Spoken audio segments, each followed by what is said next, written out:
Hello and welcome. Today we are going to be talking about whether as a business you are an owner or employee. It's possible to be both. We're going to talk about those instances and help you kind of decide where you want to be, make decisions accordingly. So if you're new here, my name is Taylor Darcy from Think Legal, where I help you create the business of your dreams. Welcome. I'm excited that you're here, and please don't forget to subscribe and or like the channel so that you get updated when I go live. Please stop in and drop comments or contribute to the live chat. More the merrier. So please, if you have fellow entrepreneurs that are out there, make sure that they're stopping in and seeing me. I'd love to meet you and chat with you and just help you with your legal business. So let's go ahead and get started. If you start your business as a sole proprietor, then you're not an employee at that point. You are an owner. You're strictly an owner. There is no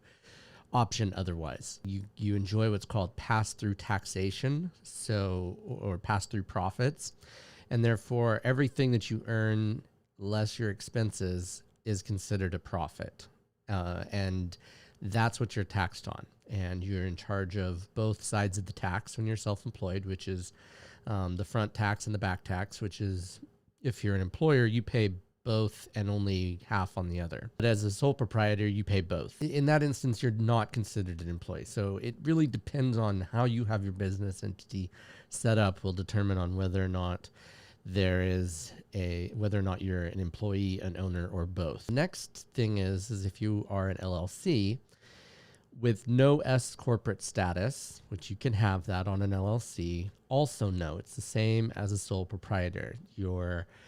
You are considered an owner. You are not considered an employee. So your taxes will be the same as though you were a sole proprietor or a partnership. That's how an LLC. An LLC is considered a disregarded entity for purposes of taxes for a sole proprietor, and it is taxed as a partnership as for a multi-member LLC. To kind of give you context. Where it gets tricky is if you are an LLC and you are an if you designate what's called an S corporate tax status. You can do both, or you can do that instead of the standard LLC. And then you become both an owner and an employee. And if you are both the owner and an employee, then you are taxed on your income, and the business is taxed on its profit. So there's no double taxation, and you get payroll taxes deducted. You're considered an employee of the company. You are not considered you are considered an owner as well, but just the tax situation is different. The big difference is your salary then becomes deductible as an S corporate designation, whereas in a non-S corporate designation, your income is not considered deductible. If you are a corporation S status, it's the same as an LLC. You get to enjoy the benefits of pass-through taxation. And remember, this is a tax designation. You don't actually have a physical S corp. There are statutory closed corporations, and we're not going to talk about those because that just kind of muddies the water a little bit, especially in California. But so if you're a corporation with S status, same thing. You are taxed same as the LLC with an S status. And so you're going to take a salary, you're going to be paid, you're going to pay taxes, and then your income is deductible, or your pay is deductible for the business, and then the business is taxed on its profits after that. And then the next one is the corporation, which is a standard corporation, or a C corp is the other way of looking at it. With no S status, you're really just an owner.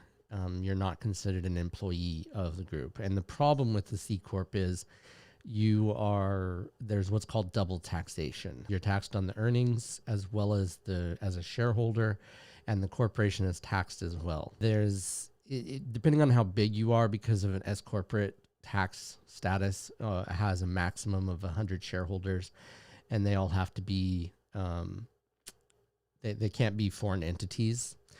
Then it really depends on your situation whether or not it works for you to be a C corp or not. Most of the time, a standard corporation with an S corporate tax status is what you want most of the time. For in the corporate world, in the LLC world, you really want from most businesses, an LLC is your best bet for most businesses. Not all. It really depends on your goals. So you want to keep that in mind, that this is dependent upon where you see your business taking. If you aren't ever going to go public, if you're never looking for investors, if you're just building your own, business and you want it to be as protected as possible, a straight LLC with an S corporate tax designation can benefit you greatly.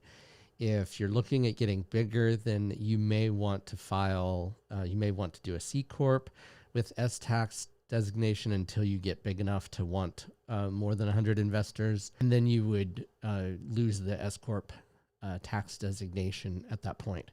And also, depending on where you want, some investors will require you to file in Delaware.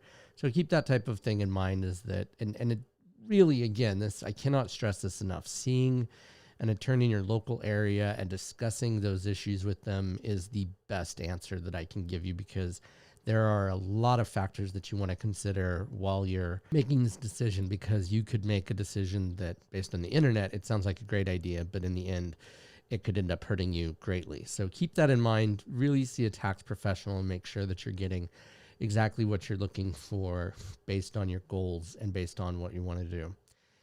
If you've gotten value out of this video, please don't forget to subscribe and like. Don't forget to hit the bell icon so you're notified whenever I go live. If you have any questions, comments, concerns, leave them in the chat, and I look forward to talking to you later. Have a great day.